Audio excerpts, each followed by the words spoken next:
Mifa production hani ondu tele jabarani fileli bagana kanubago bela jilina fileli bago amba fo ko awni yantuma ho bisimila hanga dogo kun kunafundi keneka kunafuri mini ante senge ka to ko yini aw yi sangane wakati bela jilila bi ameme kalo kli mugani flari la samba fla ani mugan fla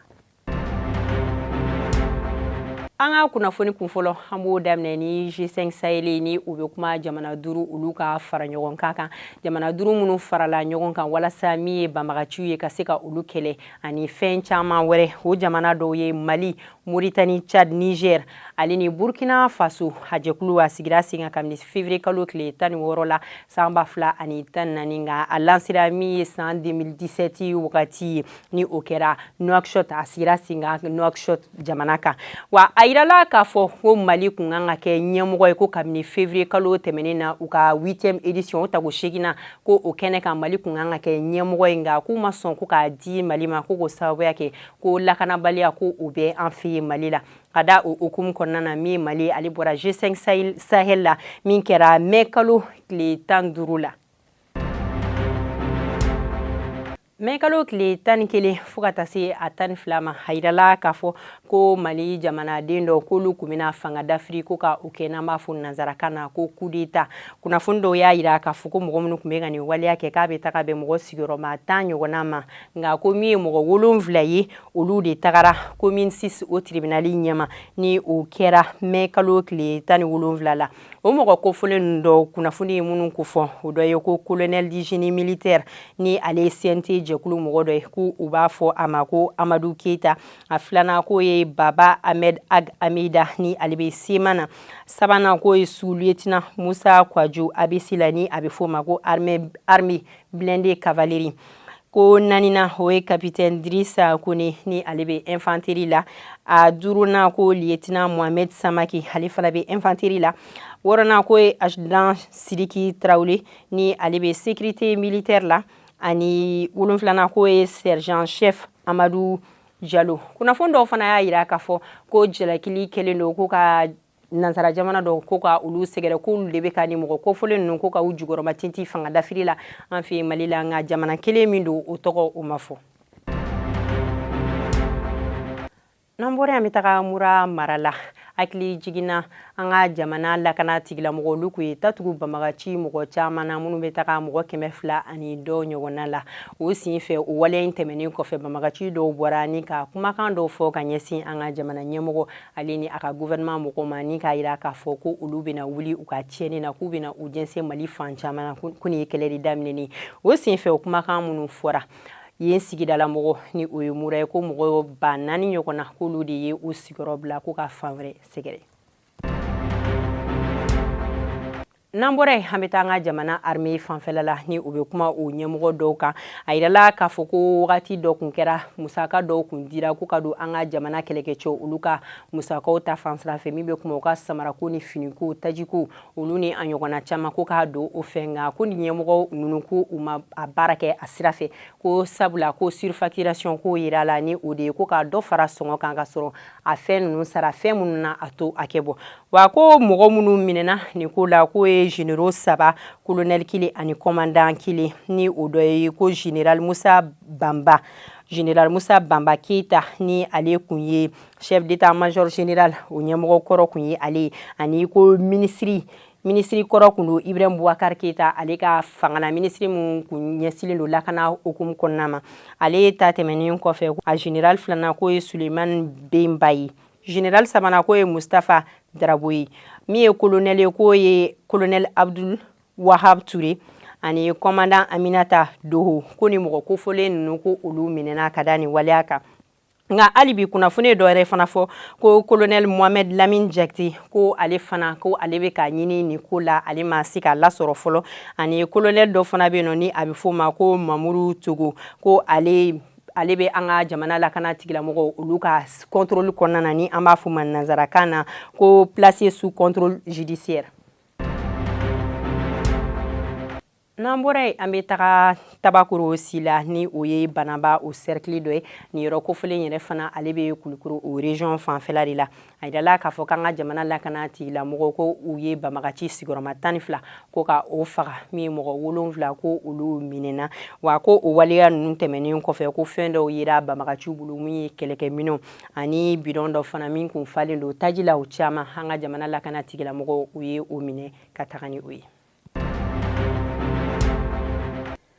Segu Tunkara ni caman b'a fɔ ale ma ko videoman n'a bɛ fɔ ko politologue a sigiyɔrɔ bɛnnen don New York jamana kan nka maliyɛnden don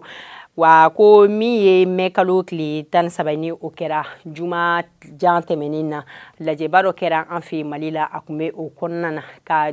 dɛmɛ kɛ ka an ka jamana ɲɛmɔgɔ ka olu jukɔrɔma tinti u bɛ ka baara minnu kɛ an fɛ Mali la nka ko sɛbɛn dɔ de kun donna ale kama sɛbɛn min donna mɔgɔ min yɛrɛ fɛ ko ni o de ye ko Maliki Konate ko sababuya kɛ ko Segu Tunkara kun ye kumakan dɔw de fɔ a ma ka da o waleya kan Mali Konate ale kun ye sɛbɛn don a kan wa ko sɛbɛn ninnu kun bɛ yɔrɔ minnu na o de ye ko commune 4 o tribunal la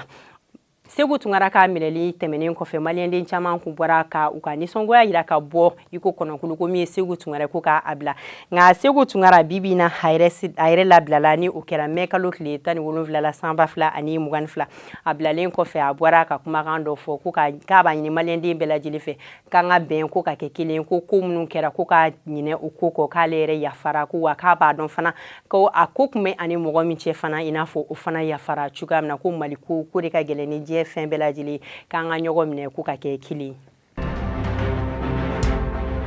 N'an bɔra yan bɛ taga Faramana min ye mɛkalo tile 14 ka dugu jɛ a 15 la 2 heures du matin wagati la banbagaci mɔgɔw olu taara bingani wale kɛ an ka jamana tigilamɔgɔw olu ka sigiyɔrɔ dɔ la ni u bɛ kuma gendarmerie ale ni commissariat yɔrɔ fanfɛla u ye tiɲɛni caman don ka minɛn dɔw ta ka taga ni u ye nka o senfɛ min ye an ka jamana lakana tigilamɔgɔw mɔgɔ filɛ ko o de jugina nka Ala barika la an ka jamana lakana tigilamɔgɔ si u ma to a da fɛ.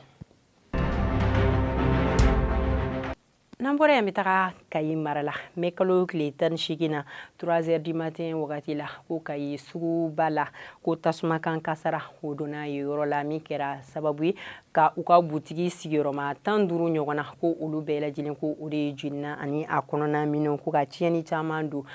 min ye an ka jamana protection civile ye sigira mɔgɔw ko u sera ka tasuma ko ka o maîtriser ka o faga k'o ban pewu Ala barika la ko mɔgɔ ni ma to a da fɛ wa min ka gouverneur yɛrɛ ni a bɛ fama ko colonel Musa Sumare ko ale kun bɛ a kɛnɛ kan.